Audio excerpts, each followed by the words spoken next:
The 11th and final season of the American television sitcom Frasier aired on NBC from September 23, 2003 to May 13, 2004. The opening title card was changed to metallic gold. The plot of the 11th season mainly focuses on the ending of the series and the winding down for all the characters. Daphne and Niles deal with their upcoming baby after Daphne becomes pregnant. Niles and Daphne also deal with the trial of Maris Crane after she accidentally murdered her boyfriend. Martin becomes engaged to Ronnie Lawrence, played by Wendy Malick, the boy's old babysitter. Frasier continues to do his show, and his love life begins to blossom towards the end of the series with the entry of Charlotte Connor, played by Laura Linney. This season has many special guest stars. Jennifer Beals plays Dr. Anne Randberg, Aaron Eckhart plays Frank, Harriet Sansom Harris returns as Bebe Glazer, Felicity Huffman plays Julia Wilcox, Dan Butler returns as Bulldog Briscoe, Robbie Coltrane plays Michael Moon, and Richard E. Grant plays Stephen Moon, Daphne's brothers, with Laura Metcalfe playing Nanette Guzman, and Patrick Stewart playing Alistair Burke. Some notable guest callers this season include Benjamin Bratt, Stanley Tucci, Penny Marshall, Estelle Parsons, Hilary Duff, and Helen Mirren. Niles and Daphne's baby is named David in memory of the show's creator, David Angel, who died on September 11, 2001. The season ranked 35th in seasonal ratings and had an average viewership of 10.920 million viewers. In the final episode, a delivery man, played by Cleto Augusto, takes away Martin Crane's chair from the apartment. This is the same man who of course delivered Martin Crane's chair in the very first episode. In the pilot episode, Frasier and Martin have a fight over Frasier just wanting to hear thank you from Martin for allowing him to move in. Before John Mahoney, who plays Martin, hugs Kelsey Grammer goodbye in the finale, his line is, "Thank you, Frasier." When Frasier is wrapping up his final radio broadcasts, staff of the show, such as Bob Daly, co-executive producer, Jeffrey Richman, executive producer, Joe Keenan, executive producer, and Maggie Blake, producer, and Peter Casey, who is a curator, can be seen behind the soundproof glass. The poem Frasier is quoting at the end of the episode, Ulysses, is written by Alfred Lord Tennyson.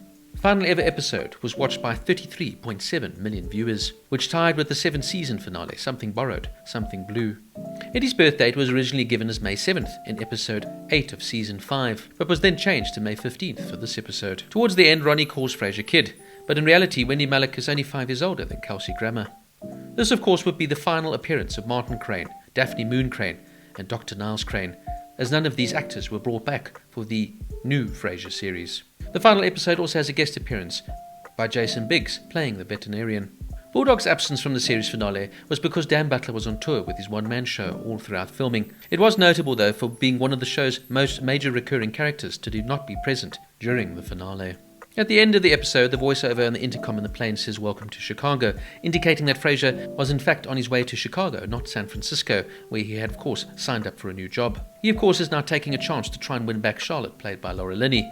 This is mentioned in the first episode of Frasier, released in 2023, where Frasier mentions they are no longer together. In the series finale, 3 of Daphne's brothers visit from England. However, none of these actors are actually English. Anthony LaPelagia is Australian, Richard E. Grant is from Swaziland, now Eswatini, and Robbie Coltrane was from Scotland. The final episode would go on to win an Emmy Award for outstanding multi-camera picture editing for a series. Now, what more can I say about Frasier season 11? Frasier has literally become one of my favourite sitcoms of all time. Now look, while by no means this season is the best within the series, and maybe doesn't reach the height of the show's peak, I still feel it went out with a bang, and proves to be a satisfying conclusion to Frasier's journey, well, initially anyway.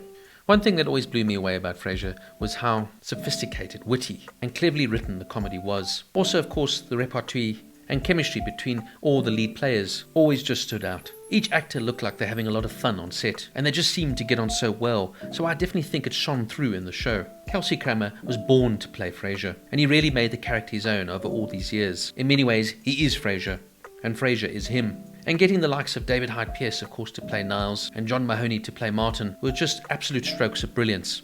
Not to mention Jane Leeves as Daphne Moon and Perry Glippen as Roz Doyle. As I said, all the lead actors just have such fantastic chemistry that even some of the weaker episodes could be pulled off just because the cast was so into it. The writing was dynamic, clever, and I loved the play on situations, how the show would push boundaries but never cross them. Overall, this is one of those shows that just you watch and it makes you feel good. It makes you laugh. It makes you feel introspective, but it never overpushes the mark, and it always knows where to leave you wanting more. This is a sitcom that I came to rather late. I'd always heard about it and wondered what all the fuss was about. Well, now I completely understand, and will go down as one of the greatest sitcoms ever written and made. and managed to finish off with a bang rather than overstaying its welcome. After 11 glorious seasons, in a show that has been a companion to me and given me comfort, and always managed to make me smile and laugh, I'd recommend to anyone to go and rewatch Frasier, to sit back, laugh, and be taken on a ride with these fantastically written, wonderfully acted characters, and from a cast who created something enduringly special that will last the test of time. Frasier, Season 11, gets a 9.5 out of 10.